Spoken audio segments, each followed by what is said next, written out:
Bonjour à toutes et à tous et bienvenue sur Prends ton bouquin. Je suis Clément, un lecteur passionné de science-fiction et de fantasy depuis plus de 20 ans. Dans ce podcast, je vais te faire découvrir ou redécouvrir des classiques incontournables de ces genres qui m'ont fait rêver quand je les ai lus. Ces livres m'ont transporté dans des mondes épiques, ils ont éveillé ma curiosité et ont façonné mon amour pour l'imaginaire. Chaque épisode sera une invitation à explorer des univers fascinants, rencontrer des personnages captivants et vivre des aventures incroyables. Alors prends ton bouquin, installe-toi confortablement, l'aventure commence dès que tu ouvres la première page. Bonne écoute! Aujourd'hui, je vais te parler d'une saga de science-fiction qui pour moi est une saga vraiment à mettre au panthéon de la science-fiction. C'est un livre qui m'a bouleversé, qui a vraiment été exceptionnel et qui vraiment a mis une claque dans tous les livres de SF que j'ai pu lire. Il y a des livres qui ont eu cet effet-là, certains dont je parlerai dans ce podcast, notamment d'Asimov ou de Arthur Clarke. Mais là, c'est un livre beaucoup plus contemporain, un livre qui a été écrit par un auteur chinois qui s'appelle Liu Cixin. Alors, je déforme sûrement son nom parce que je ne parle pas mandarin, mais c'est un livre qui vraiment, moi, il y a eu un avant et un après. Il l'a écrit en Chine entre 2006 et 2010, donc c'est une trilogie, donc c'est vraiment extrêmement récent, et c'est sorti en France entre 2016 et 2018. Le problème à trois corps, qui d'ailleurs donne le nom à la trilogie, fait 500 pages, il est assez rapide à lire. Le deuxième tome, qui s'appelle La forêt sombre, il fait 700 pages, et le dernier tome, La mort immortelle, fait 1000 pages. Donc c'est une œuvre qui se lit relativement rapidement. Bon, même si évidemment 1000 pages ça commence à être assez costaud. Et c'est de la hard science-fiction, donc avec des concepts où Liu Cixin va aller assez loin et va rentrer dans certains détails scientifiques et technologiques. Donc il y a des moments où il va falloir le suivre, mais tout est assez logique. L'écriture est assez compréhensible et tout est cohérent. C'est une des rares œuvres de SF chinoise qu'on ait. La SF, il y a énormément de livres anglo-saxons, on a beaucoup de livres anglais, on a énormément de livres américains, on a quelques auteurs français qui font de la SF et qui sont d'ailleurs très bons, on a aussi des auteurs russes qui font de la SF, mais c'est vrai que pour moi c'était vraiment une première de lire une œuvre chinoise qui est aussi forte. Pour la petite histoire, Liu Cixin, c'est un ingénieur génie électrique, donc il travaillait dans une centrale électrique, et il s'est mis à écrire de la SF, mais à la base en Chine, la SF, c'était pas trop quelque chose dans le temps qui était très reconnu, c'était plus un truc d'enfant. Voilà, ça fait pas partie des valeurs chinoises du travail et du mérite. Donc pendant un certain temps, il a écrit un peu anonymement, après il s'est vraiment lancé dedans, et aujourd'hui son talent est unanimement reconnu. Il a gagné 8 fois le prix Galaxy, qui est le prix du meilleur auteur de science-fiction chinois, et avec la trilogie du problème à trois corps, il a eu le prix Hugo, donc le prix du meilleur roman de SF de l'année pour le premier tome, et il a eu le prix Locuste, qui récompense le meilleur roman de SF par les lecteurs, pour le dernier tome. Donc c'est vraiment, chaque fois qu'il écrit, c'est juste une dinguerie, c'est juste incroyable, et ça a le mérite d'être salué unanimement. Pour la deuxième petite anecdote, c'est une œuvre qui a mis quand même du temps avant d'être traduite. Alors bon, 10 ans c'est assez court, mais pour un livre d'une telle ampleur, d'un tel calibre, généralement si c'est un livre américain, au bout d'1 an, 2 ans, c'est traduit dans tous les pays. Là, ça a quand même mis 10 ans à arriver chez nous en France. Ça a été beaucoup plus rapide en Amérique, parce que c'est un auteur sino-américain, qui d'ailleurs lui-même a été primé, qui l'a traduit en anglais, et en fait ça a fait énormément de bruit là-bas, ça a vraiment été une révélation, et donc la France on a suivi et on l'a traduit. Dans le livre, on peut voir vraiment des inspirations de d'autres auteurs classiques de hard science-fiction, ou de space opéra. Moi ça m'a rappelé quand même par certains côtés, donc l'œuvre L'Odyssée de l'espace de Arthur Clarke, ou la trilogie martienne de Ray Bradbury. On est avec lui, on comprend ce qu'il dit, il y a vraiment une vraie logique.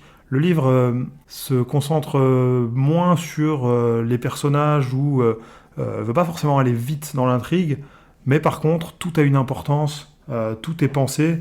L'œuvre s'étire sur des centaines d'années, voire même des milliers, donc les 3 tomes, mais avec une vraie logique. Et ce qui est hyper intéressant dans cette trilogie, c'est qu'on avait l'habitude de voir dans les années 60-70 avec Asimov notamment, un peu toujours les mêmes principes, les mêmes préceptes pour ce qui allait se passer.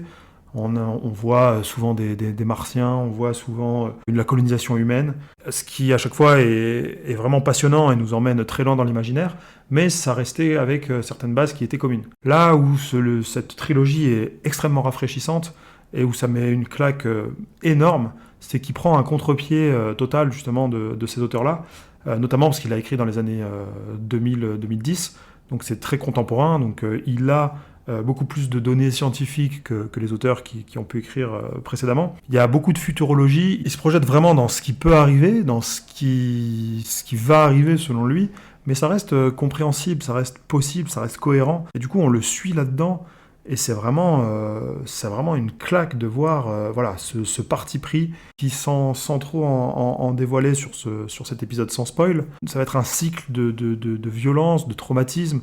Il va y avoir des décisions prises par des individus qui vont avoir des conséquences sur l'humanité entière. On va voir l'espoir qui s'oppose au désespoir. C'est assez dark quand même. Il y a moins la notion de bien et de mal qu'on peut voir dans pas mal de livres. Là, il prend une direction et c'est presque un documentaire dystopique sur ce que peut être l'avenir de l'humanité. Donc voilà, moi ça m'a vraiment plu. J'ai trouvé ça incroyable et c'est un classique. Parmi les classiques, il y a un avant et un après, vraiment Problème à trois corps, ça va faire date, et ce livre est exceptionnel. Aujourd'hui, dans cet épisode, je vais rester dans une analyse à haut niveau, je ne vais pas rentrer dans le détail, il y aura un épisode vraiment spécial spoil là-dessus, parce que justement, j'ai envie de t'en dire plus. Maintenant, si tu es vraiment intéressé, si tu as hâte de voir ce qui se passe, tu peux lire déjà les quatrièmes de couverture, qui donnent quand même pas mal de spoil, donc si tu veux rester dans le suspense, dans l'intrigue, je te conseille d'attaquer le livre sans vraiment lire le résumé.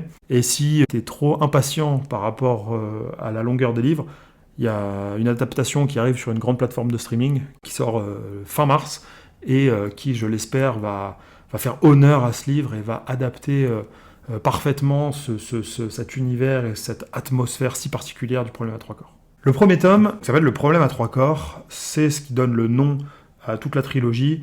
Et pour la petite anecdote, le problème à trois corps vient d'un problème mathématique astrophysique qui s'appelle le problème à n corps. Donc c'est un petit clin d'œil de Liu Cixin là-dessus. Les premières pages sont assez longues, les 50-100 premières pages. Ça se passe pendant la Révolution chinoise, donc dans les années 70. Alors d'un point de vue européen, occidental, qui n'a pas trop vu ça à l'école, on n'a pas vraiment étudié toute cette révolution chinoise, c'était intéressant, mais ça avait quand même du temps à se lancer. Donc la révolution chinoise, c'est vraiment l'oppression du régime communiste qui se met en place, qui essaye de cancel la tradition chinoise, qui va tuer les penseurs, qui va essayer de maîtriser la science et qui va diriger la pensée du peuple vers la pensée communiste. Donc tous ceux qui ne pensent pas de la même manière vont être exécutés, vont être exilés, vont être dans des camps de travail. Donc c'est ce qui est arrivé au père de Liu Cixin, c'était un penseur, et il a été amené dans un camp de travail, justement, parce qu'il ne respectait pas la pensée du régime. Donc c'est hyper intéressant quand même de commencer là-dessus. Ça commence avec cette astrophysicienne dans les années 70, donc elle, forcément, elle va à l'encontre de la pensée communiste, parce qu'elle s'ouvre au monde occidental pour parler de l'espace avec d'autres scientifiques dans le monde, et elle est envoyée dans un camp de travail, dans une forêt, dans une montagne. Donc ça commence avec ce préambule-là. Liu Cixin, pour lui, c'est important de commencer aussi loin dans le passé pour aller aussi loin dans le futur, parce qu'il explique qu'il faut comprendre le début pour arriver à la fin. Donc il veut montrer un peu tous les prémices et tout ce qui se passe initialement pour après aller plus loin. Donc là, dans les années 70, donc on a cette astrophysicienne qui va faire des découvertes scientifiques qui vont un peu tout bouleverser et qui va créer toute l'intrigue. Donc là, je te laisserai lire et je te laisserai découvrir l'intrigue qui va se positionner à ce moment-là. Et il va y avoir un premier cut où on va être projeté 30 ans plus tard, en 2007, avec Wang Miao, qui est un nanophysicien très respecté dans le milieu en Chine, et auquel on va demander d'enquêter sur une vague de suicides dans la communauté scientifique mondiale. Donc la Chine, on est en 2007, la Chine c'est quand même ouverte, on a un réseau, on a Internet, on a des scientifiques qui parlent entre eux, et on a pas mal de scientifiques qui se suicident, qui meurent, qui remettent en question la science, et donc l'État comprend pas trop, la police ne comprend pas, et donc le premier tome va être axé sur un genre de thriller un peu psychologique, sur pourquoi il se passe ça, et quel est le mystère derrière. Donc Wang Miao, il va enquêter, il va se rendre compte qu'une des scientifiques, une des astrophysiciennes les plus respectées chinoises, une chercheuse en particules, va se suicider après avoir lu un relevé d'accélérateur du particule qui ne correspond pas du tout à la réalité de la physique, et elle va faire une lettre de suicide en disant finalement la physique n'existe pas, et elle se suicide.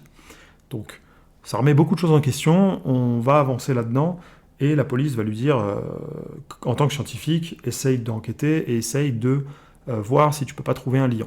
Il va se rapprocher d'une société qui s'appelle la Société des frontières de la science, et cette société-là, on va voir que c'est elle qui tire les ficelles de toute l'intrigue, et qui est au cœur du problème qui pèse sur la planète Terre, et qui va nous amener dans toutes les pages du premier tome. Wang Miao, il va être amené à tester un jeu vidéo qui s'appelle Le problème à trois corps, dans lequel l'utilisateur du jeu vidéo est en réalité virtuelle avec un casque de réalité virtuelle, et il est projeté dans un monde où il y a 3 soleils.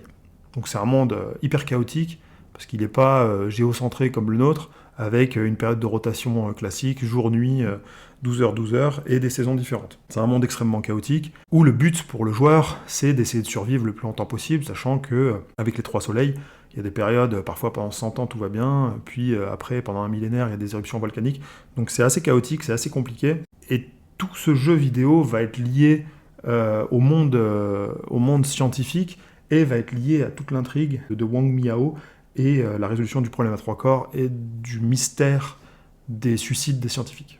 On est donc dans cette enquête avec le jeu vidéo, avec les scientifiques, avec la police, les services secrets, et le mystère s'épaissit au fil des pages. On comprend pas mal de choses, en même temps on doute. Liu Cixin nous amène vraiment dans un système de pensée, dans une compréhension un peu de ce qui se passe, avec un point de vue encore une fois chinois, donc qui diffère totalement de la pensée occidentale, mais on va avancer là-dedans, on va avoir un peu des pistes sur ce qui se passe, sur pourquoi tout ça arrive, et ça va vraiment installer le cadre pour toute la trilogie. Ça nous emmène sur le 2e tome, La forêt sombre, où l'humanité donc a compris le problème à 3 corps, a compris la menace qui pèse sur toute l'humanité. On a un péril auquel il faut faire face, donc il va falloir s'unir, il va falloir réfléchir, et ce tome-là va être hyper stressant, va être hyper tendu.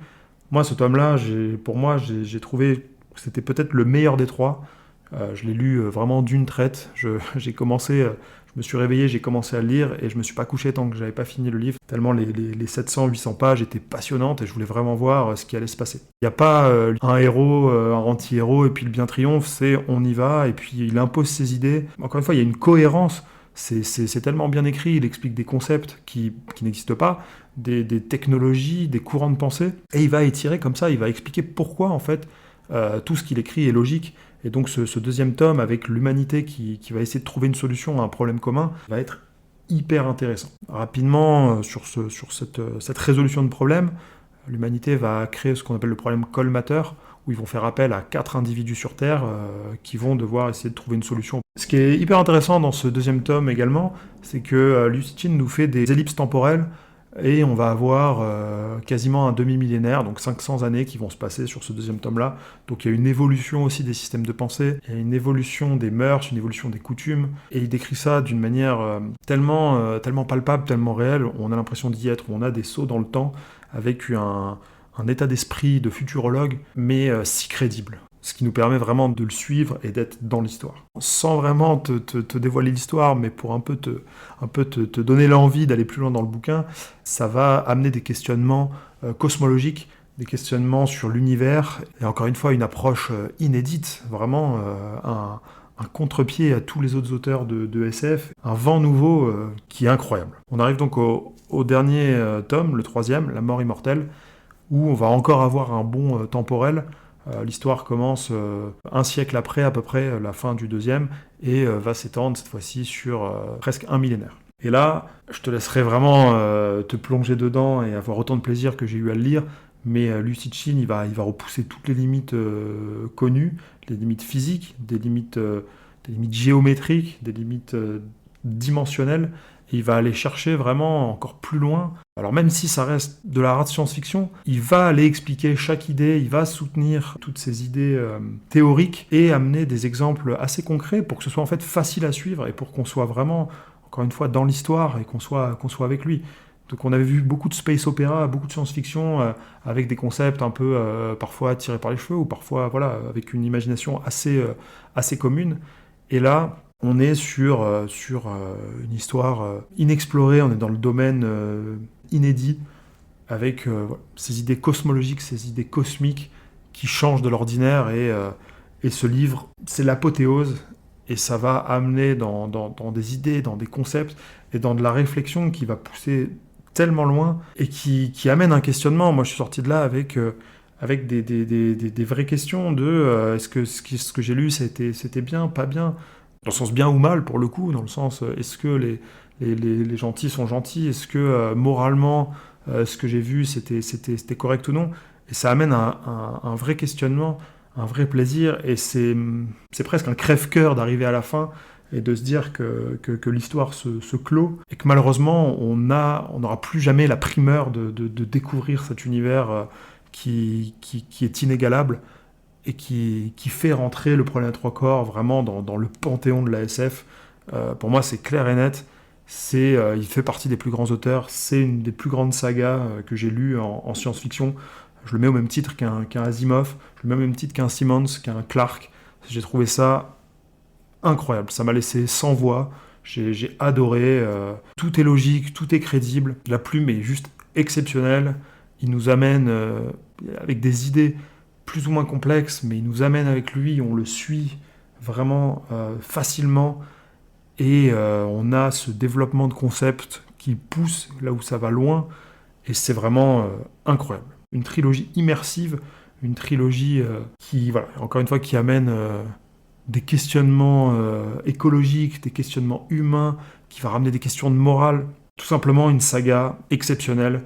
Je te conseille vraiment d'y aller les yeux fermés et de dévorer ces 3 tomes comme j'ai pu le faire.